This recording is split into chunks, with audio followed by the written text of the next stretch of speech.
લેક્ચરમાં આપનું સ્વાગત છે।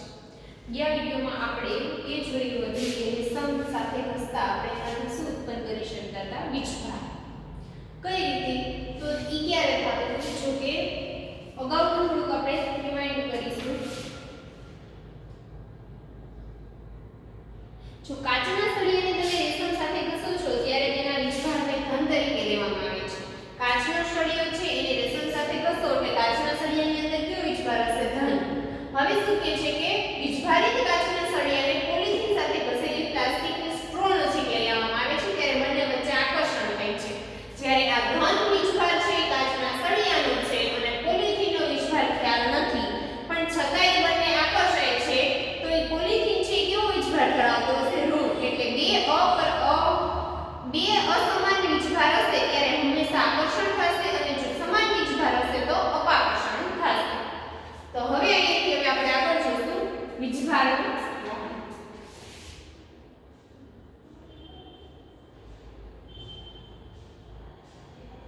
આકૃતિ ઉપરથી જો સમજાવું છું, ખાસ ધ્યાન રાખજો। જો સૌથી પહેલા એક આ ઝાડની બોટલ લેવાની છે, પછી શું કરવાનું છે, આ ચીલી છે એના માટે ઢાંકવા માટેનું કાર્ડ પેપર અથવા તમે એને કહેશો કોઈ પણ પેપર। પછી એમાં સ્ટેપલરની પિન હોય છે, એ પિન છે એ હોલ કરી અને એની અંદર એ પિન જવા દેવાની અને જે ભાગ છે આને ખોલી નાખવાનો અને વાળેલો રાખવાનો। પછી અહીંયા તમારે બે એલ્યુમિનિયમની તકતી લટકાવવાની છે। પછી શું કરવાનું, તકતી લટકાવે છે પછી આ રિફિલ છે એને આ એલ્યુમિનિયમની તકતી નજીક વીજભારિત રિફિલને એલ્યુમિનિયમની તકતી નજીક લઈ જવાની છે। હવે થિયરી વાંચું છું। એક જામની બોટલ લો, બોટલના મુખ કરતા થોડો મોટો એવો એક કાર્ડબોર્ડનો ટુકડો લ્યો, જેમાં ધાતુની પેપર ક્લિપ અંદર નાખી શકાય તેટલું એક છિદ્ર રાખો। આકૃતિ 15.4 માં દર્શાવ્યા મુજબ પેપર ક્લિપને ખોલી નાખો। લગભગ 4 સેન્ટીમીટર ગુણ્યા 1 સેન્ટીમીટરની બે એલ્યુમિનિયમ ફોઇલની પટ્ટી કાપો, તેને દર્શાવ્યા મુજબ પેપર ક્લિપ ઉપર લટકાવો। પેપર ક્લિપને કાર્ડબોર્ડમાં એવી રીતે અંદર નાખો કે જેથી તે લંબરૂપે રહે। એક રિફિલને વીજભારિત કરી તેને પેપર ક્લિપના છેડાને અડાડો। શું થાય છે તેનું નિરીક્ષણ કરો। શું ફોઇલની પટ્ટીઓ ઉપર કોઈ અસર થાય છે? શું તેઓ એકબીજાની આકર્ષિત થાય છે કે અપાકર્ષિત? હવે પેપર ક્લિપના છેડા વડે બીજા વીજભારિત પદાર્થને અડો। પેપર ક્લિપના છેડા વડે બીજા વીજભારિત પદાર્થને અડાડવાના એટલે શું થાય છે તેનું અવલોકન કરો। શું આ સાધનને બીજા પદાર્થો વીજભારિત છે કે નહીં તે જાણવા માટે ઉપયોગમાં લઈ શકાય? શું તમે સમજાવી શકશો કે શા માટે પટ્ટીઓ એકબીજાને આકર્ષિત અપાકર્ષિત કરે છે? જો વીજભારિત રિફિલ અડાડશો ત્યારે બે પટ્ટીઓ એકબીજાની દૂર જાય છે, એટલે એનો મતલબ એવો થાય છે કે આ છે વીજભારિત પદાર્થ છે કે નહીં એ ચકાસવા માટેનું યંત્ર છે કે એની અંદર વીજભાર વહન થાય છે કે નહીં। કેમ તો કે જેવા તમે વીજભારિત પદાર્થ અહીંયા અડાડશો એટલે આ બે પટ્ટીઓ એકબીજાથી દૂર જશે અને વીજભારિત નહીં હોય એવા પદાર્થ હશે ત્યારે એ પટ્ટીઓ એની મૂળ સ્થિતિમાં એટલે કે સામાન્ય સ્થિતિમાં જોવા મળશે।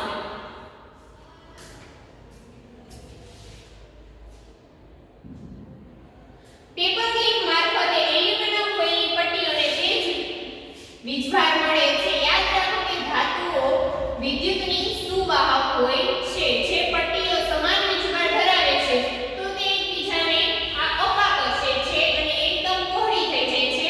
આવા સાધનનો ઉપયોગ કોઈ પદાર્થ વીજભારિત છે કે નહીં તે ચકાસવા માટે થાય છે।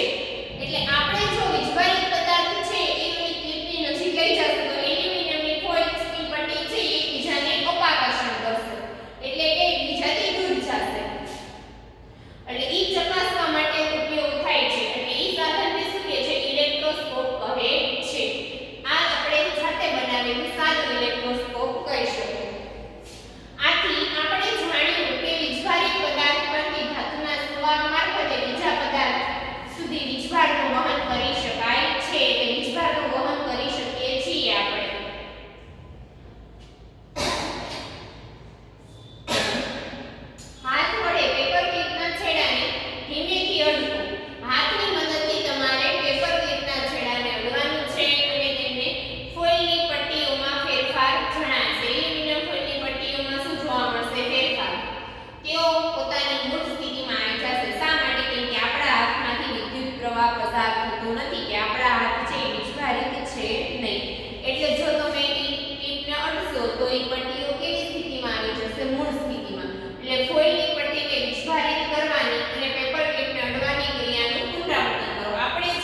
જમીનની અંદર. હવે વીજળીની વાર્તા.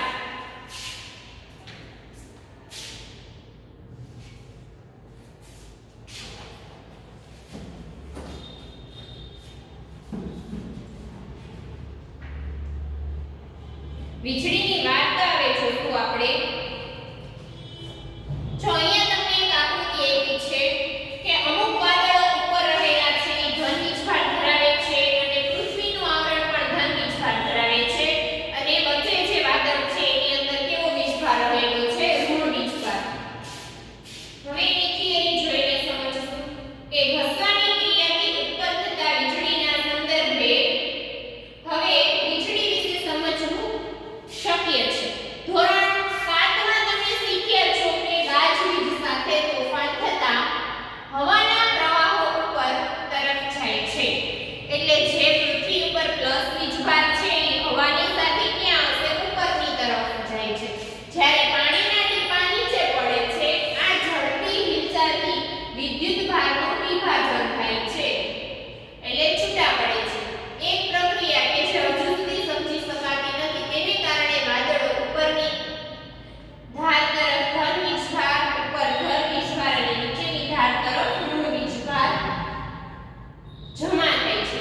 અને જમીન છે એની પાસે કયો વીજભાર જમા થયેલો હોય છે? તો કે ધન વીજભાર. જમીન ઉપર ધન છે, ઉપરની વાદળની ધાર ઉપર પણ ધન છે, જ્યારે વચ્ચેની વાદળની ધાર છે જમીન અને ઉપર વાદળ છે એની વચ્ચે જે છે એ કેવો વીજભાર છે? ઋણ વીજભાર. જ્યારે આ જમા થયેલા વીજભારનું મૂલ્ય ખૂબ જ વધી જાય છે ત્યારે હવા સાથે સામાન્ય રીતે વિદ્યુતની હવા છે એ સામાન્ય રીતે વિદ્યુતની કેવી છે? મંદ વાહક. તે તેના પ્રવાહને રોકી શકતી નથી. એટલે હવા છે એના પ્રવાહને રોકી શકતી નથી. એટલે ધન અને ઋણ વીજભાર મળતા જ તેજસ્વી પ્રકાશનો લીસોટો તથા અવાજ ઉત્પન્ન થાય છે. આ લીસોટાને આપણે વીજળી તરીકે જોઈએ છીએ અને આ પ્રક્રિયાને વિદ્યુત ભાર વિભારણ કહે છે અને ઇલેક્ટ્રિસિટી ડિસ્ચાર્જ. એટલે ઈ બે જ્યારે ભેગા થાય છે ત્યારે એનો વિદ્યુત પ્રવાહ શૂન્ય થાય છે. ધન એક ધન છે, એક ઋણ, બીજો ધન એક ઋણ, એવી રીતે ઈ બધા સંતુલન થઈ જાય. ધન જેટલા છે એટલા અને ઋણ, અને ઈ જ્યારે મળે ત્યારે શું થશે? લીસોટા સાથે અવાજ ઉત્પન્ન થશે. પ્રકાશનો લીસોટો છે એની સાથે અવાજ ઉત્પન્ન થશે અને એને આપણે શું કહીશું? વીજળી. આ પ્રક્રિયાને વિદ્યુત ભાર વિભારણ એટલે ઇલેક્ટ્રિસિટી ડિસ્ચાર્જ. ડિસ્ચાર્જ છે એ વધારે સમજાશે વિભારણ કરતા તમને, બરોબર છે? ડિસ્ચાર્જ એટલે છૂટું પડવું. આપણે કહીએ કે આજે દવાખાનામાંથી ડિસ્ચાર્જ થયા છે એટલે દવાખાનામાંથી એને રજા આપી છે. પછી છે વિદ્યુત ભારના વિસર્જનની પ્રક્રિયા બે કે તેથી વધુ વાદળો વચ્ચે અથવા વાદળ અને પૃથ્વી વચ્ચે થાય છે. બે કે તેથી વધુ વાદળો વચ્ચે અથવા વાદળ અને પૃથ્વી વચ્ચે થાય છે. આપણા પૂર્વજો જે રીતે વીજળીથી ડરતા હતા તે રીતે આજે આપણે ડરતા નથી. એટલે પહેલાના જમાનામાં વીજળીથી લોકો બહુ ડરતા હતા, જ્યારે આજે તો આપણે વીજળી પડતી હોય તો નાવા નીકળીએ વરસાદમાં, એટલે આપણે બીતા નથી એટલું કહી શકીએ. આજે આપણને તેની મૂળભૂત ઘટના સમજાય છે. આ સમજને વધુ સ્પષ્ટ કરવા માટે વૈજ્ઞાનિકો કાર્યરત છે. જો કે વીજળીના પડવાથી જાનહાનિ અને સંપત્તિનો નાશ થઈ શકે છે, એટલા માટે જ આપણી જાતનું રક્ષણ કરવા માટે પગલાં લેવા જોઈએ. એટલે આપણે છે એટલા તો વીજળી વિશે જાણકાર હોવા જ જોઈએ કે આપણે આપણી જાતનું છે એ આપણી જાતે જ રક્ષણ કરી શકીએ, બરોબર છે? પછી છે વીજળી સુરક્ષા. વીજળીની આપણે કઈ રીતે સુરક્ષા કરવી જોઈએ? વીજળી પડે તો આપણે આપણી જાતે તો કંઈક સુરક્ષા કરવી જોઈએ ને. તો વીજળી અને ગાજવીજ સાથેના તોફાન દરમિયાન કોઈ પણ ખુલ્લી જગ્યા સલામત નથી. એટલે જ્યારે વીજળી થતી હોય ત્યારે આપણે ખુલ્લી જગ્યા ઉપર જવું જોઈએ નહીં, કેમ કે એ સલામત નથી આપણા માટે. ગાજવીજ સંભળાવી એ સલામત સ્થળે દોડી જવાની ચેતવણી છે. જ્યારે ગાજવીજનો અવાજ આવે એ એવું દર્શાવે છે કે હવે તમે સલામત જગ્યાએ વહી જાઓ, કેમ કે વીજળી થવાની શક્યતા છે. સલામત સ્થળેથી છેલ્લી ગાજવીજ સંભળાયા બાદ થોડી રાહ જોયા પછી જ બહાર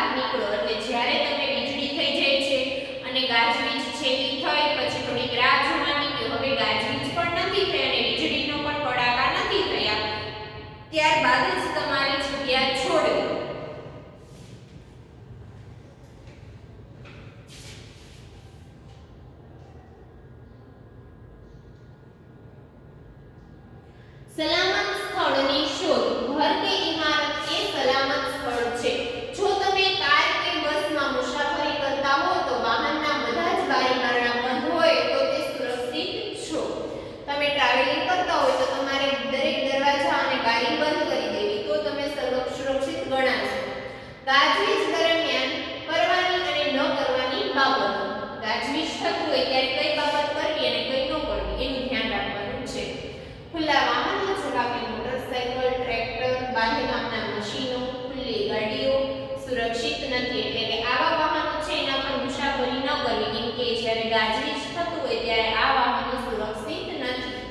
ખુલ્લા મેદાનો, ઊંચા વૃક્ષો, બગીચાના છાપરા તથા સજા ઢાકેલા સ્થળો વીજળીના આંચકાથી આપણને બચાવતા નથી. એટલે આવી જગ્યાઓ પર પણ રહેવું જોઈએ નહીં. કેવી? તો કે ખુલ્લા મેદાનમાં નહીં રહેવાનું, ઊંચા વૃક્ષ નીચે, બગીચાના છાપરા તથા સજા ઢાકેલા મકાન.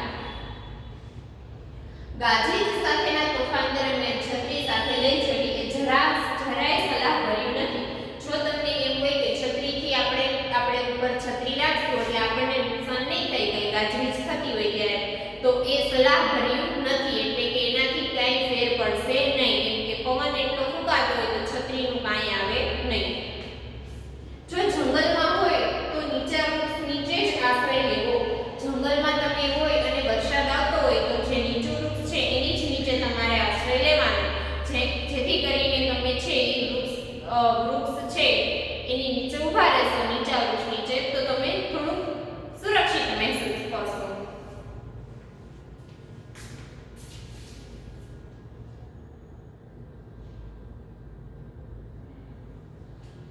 જો તમે ખુલ્લા મેદાનમાં હોય અને કોઈ જ આશ્રય ઉપલબ્ધ ન હોય તો ઊંચા વૃક્ષથી દૂર રહેવું, થાંભલાઓ કે ધાતુના પદાર્થોથી દૂર રહેવું, કેમ કે એમાંથી સરળતાથી વિદ્યુત પ્રવાહ પસાર થઈ શકે છે, એટલા માટે ધાતુના પદાર્થોથી દૂર રહેવું.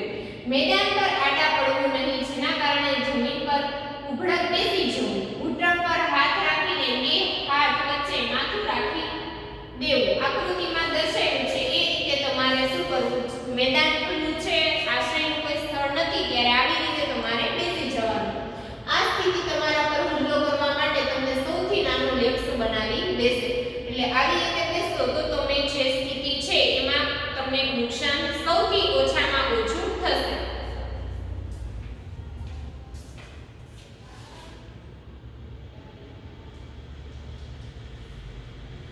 ઘરની અંદર, તો ઘરની અંદર કઈ બાબતનું ધ્યાન રાખવું? તો કે વીજળી, ટેલિફોનના તાર, વિદ્યુત તાર અને ધાતુની પાઇપ પર ત્રાટકી શકે છે. તમને યાદ છે કે વીજળી એ વિદ્યુત ભારનું વિભારણ છે, એટલે કે ઇલેક્ટ્રિસિટી ડિસ્ચાર્જ છે. એ ધન વીજભાર ધરાવે છે તો ઋણ વીજભારને શું કરશે? આકર્ષણ કરશે. તો ગાજવીજ સાથેના તોફાન દરમિયાન આ બધા સાથેનો સંપર્ક ટાળવો જોઈએ, એટલે આવા સાધનો વાપરવા જોઈએ નહીં. મોબાઈલ ફોન તથા કાર્ડલેસ ફોનનો ઉપયોગ કરવો સલાહભર્યું છે. એટલે મોબાઈલ યુઝ કરી શકો છો અને કાર્ડલેસ ફોન પણ યુઝ કરી શકો છો. તેમ છતાં જે લોકો દોરડાવાળો એટલે કે લેન્ડલાઇન ફોનનો ઉપયોગ કરે છે તેને ફોનનો ઉપયોગ કરવો સલાહભર્યો નથી. જે લોકોની ઘરે લેન્ડલાઇન હોય અને વીજળી થતી હોય, ગાજવીજ થતું હોય ત્યારે લેન્ડલાઇન ફોનનો ઉપયોગ કરવો એ સલાહભર્યો નથી, એટલે કે તમારા માટે સુરક્ષિત નથી. વહેતા પાણીનો સંપર્ક ટાળવા માટે ગાજવીજવાળા તોફાન દરમિયાન નાહવાનું ટાળવું જોઈએ. ગાજવીજ થતી હોય ત્યારે નાહવું જોઈએ નહીં. ટીવી, કોમ્પ્યુટર જેવા વીજળીથી ચાલતા સાધનોના પ્લગ કાઢી નાખવા જોઈએ અને વીજળીની લાઇટો ચાલુ રાખી શક્ય હોય તેટલા કોઈ નુકસાન કરતા નથી. ટીવી અને કોમ્પ્યુટર જેવા સાધનોને જે આપણે સ્વિચ ભરાવેલી છે એ પ્લગમાંથી કાઢી નાખવી જોઈએ, પણ લાઇટ ચાલુ રાખવાથી એનાથી કોઈ નુકસાન થતું નથી.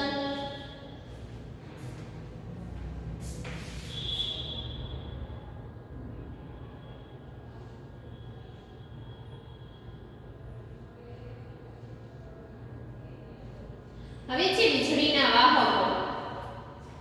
વીજળીના વાહકો એવા સાધનો છે કે જે ઇમારતોને વીજળીની અસરથી બચાવે છે. બાંધકામ સમયે ઇમારત કરતા ઊંચો એક ધાતુનો સળિયો દિવાલમાં નાખવામાં આવે છે. સળિયાનો એક છેડો હવામાં ખુલ્લો અને બીજો છેડો ઊંડે દાટવામાં આવે છે. આ એક સળિયાનો છેડો છે ઉપર ખુલ્લો રાખવામાં આવે અને સળંગ છે એક છેડો એ જમીનમાં દાટવામાં આવે છે. આ સળિયાનો વીજભારને જમીનમાં વહન કરવાનો સરળ માર્ગ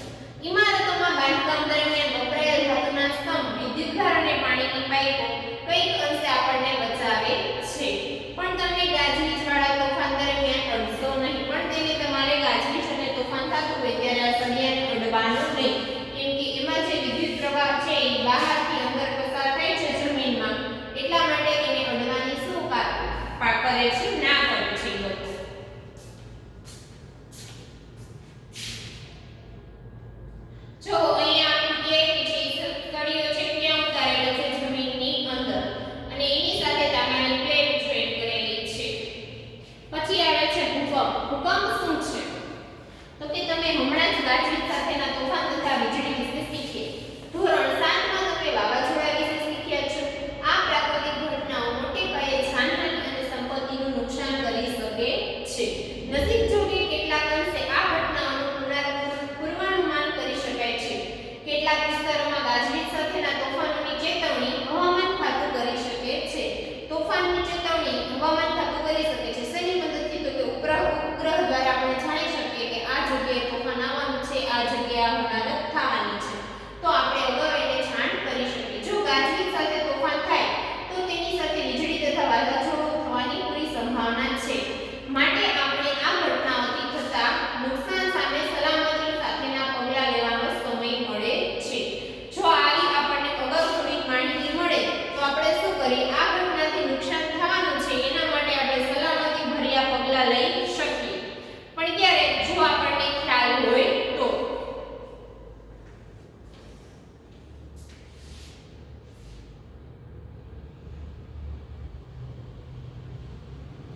જો કે એક કુદરતી ઘટના એવી છે જેના વિશે ચોકસાઈથી પૂર્વાનુમાન કરવું શક્ય નથી. એટલે તમે ચોક્કસ કહી ન શકો એ કુદરતી ઘટના ક્યારે થશે.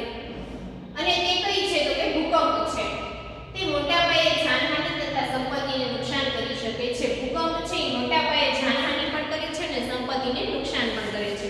જો જમીનનું સ્તર હલે છે તો એના લીધે કેટલીક જૂની ઇમારતો પડી જાય છે, જેના લીધે અમુક ઘર છે, ઇમારતો ઉપર માણસો રહે છે એ પણ મૃત્યુ પામે છે. અને ઘણીવાર ભૂકંપના લીધે વિસ્તારને લીધે આગ પણ લાગે છે. ભારતમાં ઉત્તર કાશ્મીરમાં ઉરી અને તંગધાર ગામમાં 8 ઓક્ટોબર 2005 ના રોજ એક મોટો ભૂકંપ આવેલો. જે પહેલા 26મી જાન્યુઆરી 2001 ના રોજ મોટો ભૂકંપ ગુજરાતના ભુજ જિલ્લામાં આવેલો. આપણે 2001 માં જે ભૂકંપ આવ્યો તો એ કઈ જગ્યાએ હતો? તો કે ગુજરાતના ભુજ જિલ્લામાં. આ જે તસવીર છે કાશ્મીરના ભૂકંપની છે. બરોબર છે? ભૂકંપ આવે અને ઇમારત પડે ત્યારે આવી હાલત થાય છે.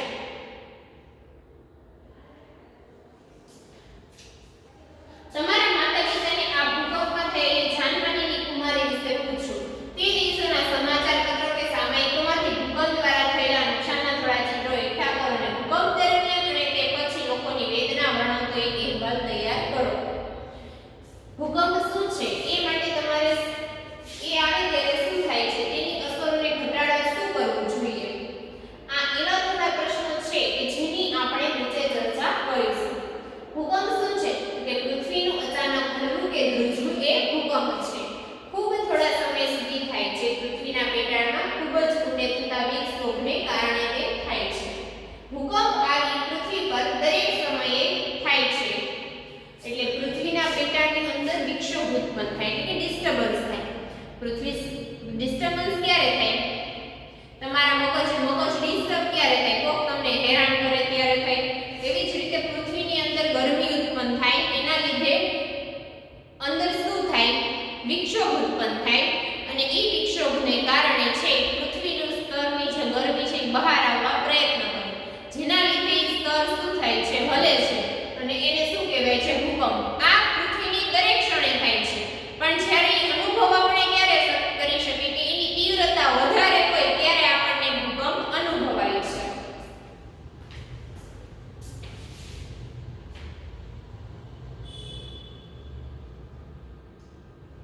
મોટા ભૂકંપ ખૂબ ઓછી વાર થતા જોવા મળે છે. તેઓ ઇમારત, પુલ, ડેમ તથા મનુષ્યને ખૂબ મોટા પાયે નુકસાન કરે છે. તેમાં જાનમાલની મોટી ખુમારી થાય છે એટલે કે હાનિ થાય છે. ભૂકંપને લીધે પૂર, ભૂસ્ખલન અને સુનામી થઈ શકે છે. હિન્દ મહાસાગરમાં 26 ડિસેમ્બર 2004 ના રોજ ખૂબ મોટી સુનામી આવી હતી. દરિયા કિનારાના તમામ પ્રદેશોને ખૂબ મોટું નુકસાન થયું હતું. દુનિયાનો રેખાંકિત નકશો લો. ભારતમાં પૂર્વ કિનારા તથા આંદામાન નિકોબારના ટાપુઓ દર્શાવો. હિન્દ મહાસાગરની આજુબાજુ રહેલા અન્ય દેશો કે જ્યાં નુકસાન થયું છે તે દર્શાવો.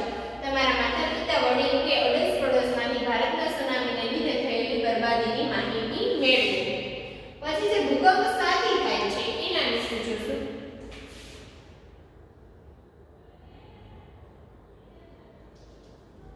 મારી દાદી મને કહેતા કે પૃથ્વી બળદના શિંગડા પર સંતુલિત કરેલી છે અને જ્યારે બળદ તેને બીજા શિંગડા પર ફેરવે છે ત્યારે ભૂકંપ આવે છે.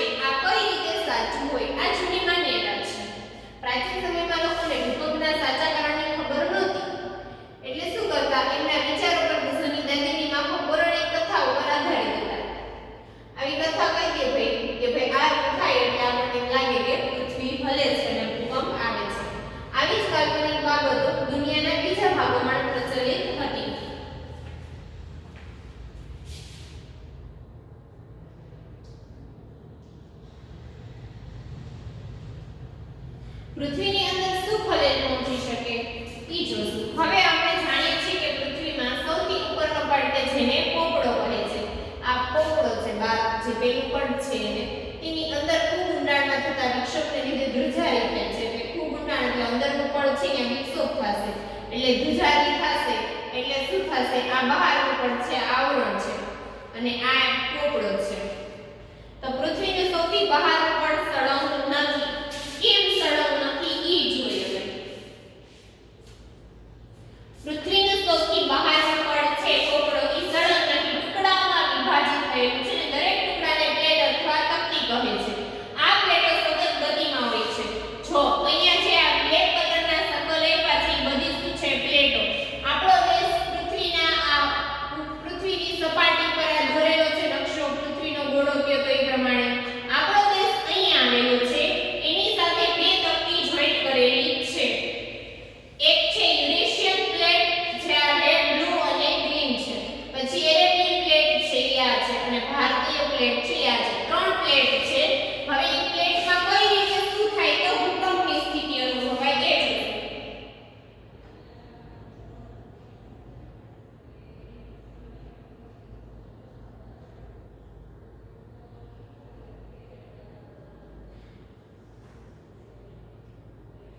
જ્યારે પ્લેટ સતત ગતિમાં હોય છે ત્યારે તેઓ એકબીજા સાથે ઘસાય છે કે અથડાવાથી એક પ્લેટ બીજી પ્લેટ નીચે જાય છે ત્યારે તેઓ પૃથ્વીના પોપડામાં વિક્ષોભ ઉત્પન્ન કરે છે. વિક્ષોભ ઉત્પન્ન થવાનું કારણ શું છે કે આ બે પ્લેટો છે એકબીજા સાથે ઘસાય છે અથવા ઘસારાને લીધે એક પ્લેટ બીજી પ્લેટ નીચે જતી રહે છે ત્યારે શું વિક્ષોભ ઉત્પન્ન થાય છે. આ વિક્ષોભ છે જે પૃથ્વીની સપાટી પર ભૂકંપ સ્વરૂપે દેખાય છે.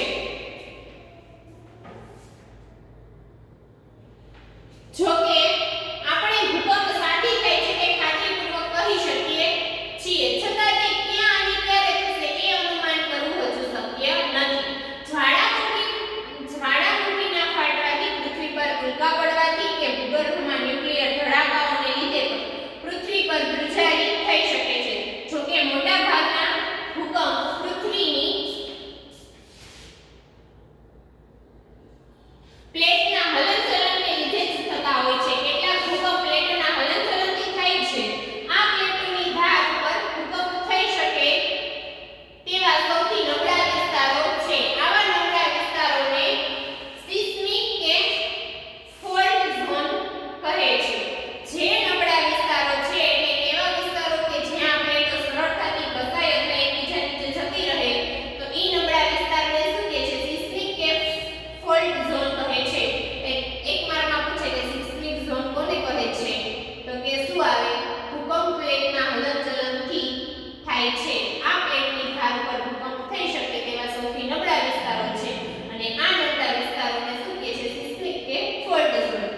ભારતમાં ક્યાં છે તો કે કાશ્મીર, પૂર્વ તથા મધ્ય હિમાલય અને સંપૂર્ણ ઉત્તર પૂર્વીય વિસ્તાર, કચ્છનું રણ, રાજસ્થાન અને ગંગાના મેદાનો એ સૌથી ભયાનક વિસ્તારો છે.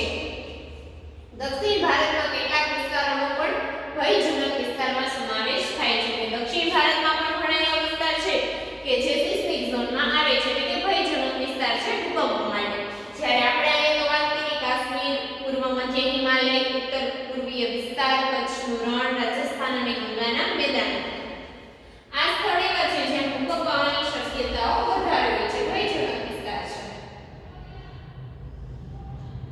જો અહીંયા તમને ગ્રાફ આપ્યો છે એમાં કીધું છે કે કયા સ્થળ છે એ ભયજનક વિસ્તારમાં આવે છે. બરોબર છે. ગ્રાફ જોજો ખાસ તમે નકશા સ્વરૂપે આપેલો છે.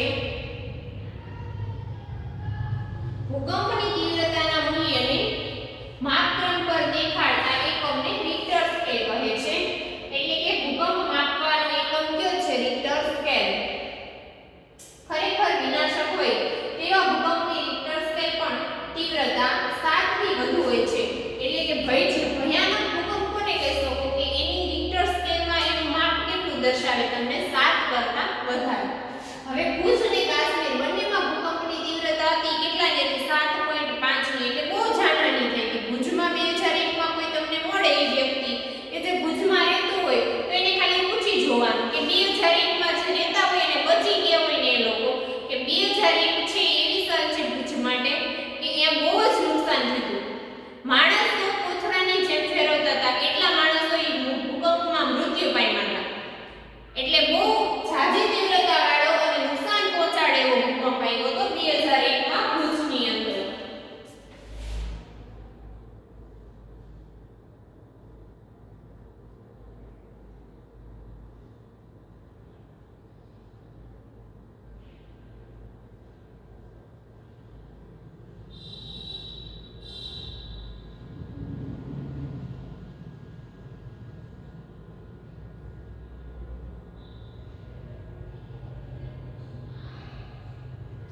જો ધ્રુજારીને લીધે પૃથ્વીની સપાટી પર તરંગો સર્જાય છે. આ તરંગોને સિસ્મિક તરંગો કહે છે.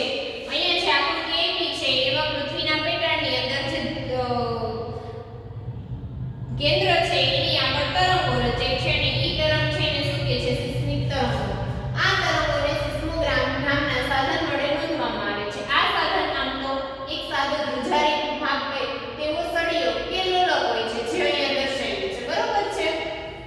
જે આંચકા આવે ત્યારે ધ્રુજારી પામે છે. આ ધ્રુજની વ્યવસ્થાની સાથે પેન જોડેલી હોય છે. સિસ્મિક તરંગોને લીધે ધ્રુજારી પેન કાગળ પર તરંગો નોંધે છે. એટલે એ ગ્રાફ છે આમ આમ થાય.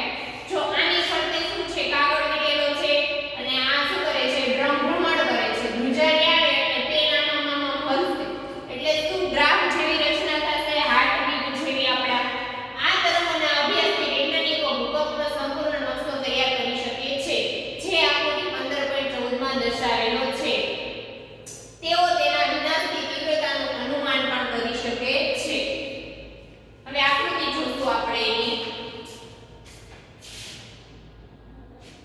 જો આ પૃથ્વીની અંદર છે, આ વલય જેવી રચના દેખાય છે, સિસ્મિક તરંગ છે. વચ્ચેથી સેન્ટર છે એને કહેવાય છે એપિસેન્ટર. આ છે પૃથ્વીની સપાટી છે અને આ છે કેન્દ્ર છે. બરોબર? આ ઉત્પન્ન થાય છે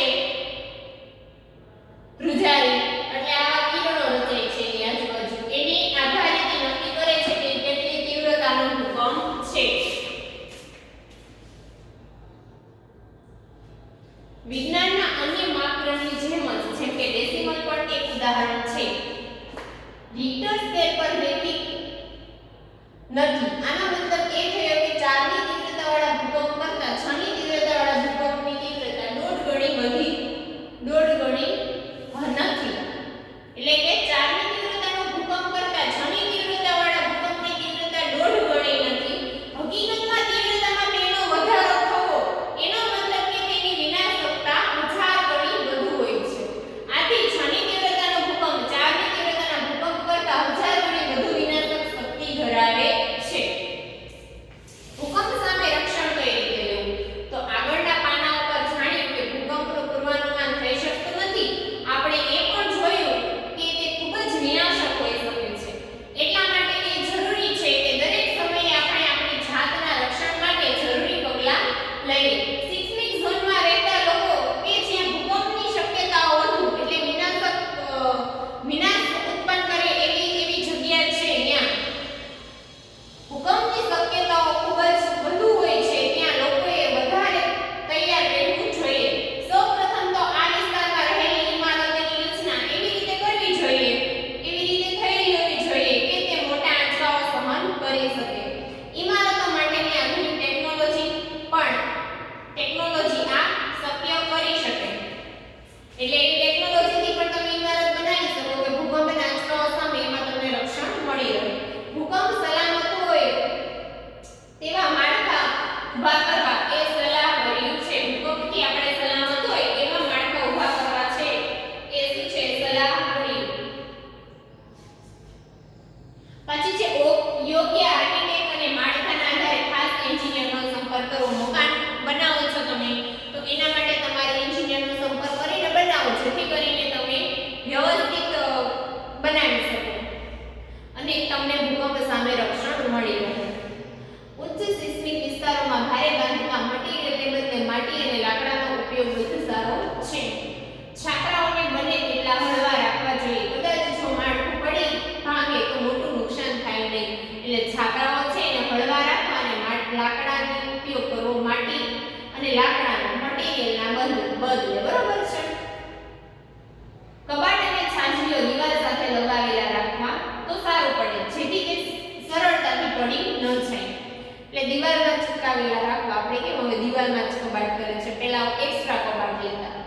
ભૂકંપ આવે તો અલગથી જે કબાટ હોય છે પડી જવાની શક્યતા રહે છે. એટલા માટે જ્યારે દિવાલ, ઘડિયાળ, ફોટો ફ્રેમ કે પાણીના નિસર લટકાવો ત્યારે ધ્યાન રાખો કે ભૂકંપ આવે ત્યારે તે લોકો ઉપર ન પડે. કેટલીક ઇમારતોમાં ભૂકંપ સમયે આગ લાગે છે, માટે જરૂરી છે કે બધી ઇમારતો, ખાસ કરીને ઊંચી ઇમારતોમાં અગ્નિશામકો ચાલુ સ્થિતિમાં હોય અને કેન્દ્રીય ઇમારત ટિપ્પણીમાં ભૂકંપ અવરોધક ઇમારતો કેવી રીતે તૈયાર કરવી તેના પર પણ કાર્ય થયું છે.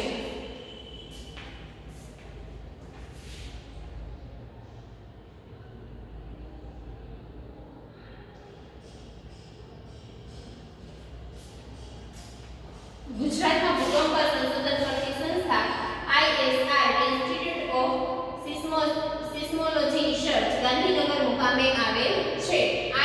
ISR નું ફૂલ ફોર્મ પૂછાઈ શકે. પછી ભૂકંપ થવાની ઘટનામાં તમારી જાતને બચાવવા નીચેના પગલાં લેવા જોઈએ. જો તમે ઘરે હો તો ટેબલ નીચે આશ્રય લો અને ધ્રુજારી બંધ થાય ત્યાં સુધી તે જગ્યાએ જ રહેવાનું. તમારી પર પડી શકે તેવી ઊંચી અને ભારે વસ્તુઓથી દૂર રહેવાનું. તમે પથારીમાં હો તો ઊભા ન થાઓ, તકિયાથી માથાનું રક્ષણ કરો. જો તમે બહાર હોય તો વૃક્ષો તથા ઉપરથી પસાર થતી વિદ્યુતની લાઈનોથી દૂર ખુલ્લું સ્થળ શોધો. જમીન પર બેસી જાઓ. જો તમે મોટર કે બસમાં હોય તો બહાર ન આવો. વાહન ચાલકને ધીમે ધીમે ખુલ્લા સ્થળ સુધી ચલાવવાનું કહો. જ્યાં સુધી ધ્રુજારી ન અટકે ત્યાં સુધી ધીમે ધીમે વાહન શું કરવાનું? ચલાવવાનું.